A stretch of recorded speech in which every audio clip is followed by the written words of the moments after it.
That's where all the water is coming from.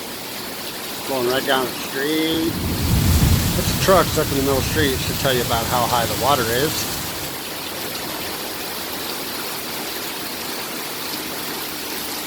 A few stranded cars. They pulled a pizza guy out of his car before he went to the creek. And that car that I was talking about earlier, it's almost in the creek now.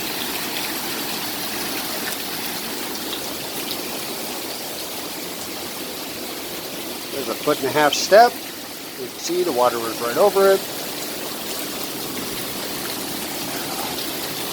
Just bought this house. Awesome luck. Oh, and I forgot to mention, my basement's flooded, so that's going to be a bit insurance free and we're going to pay. Pass off for now.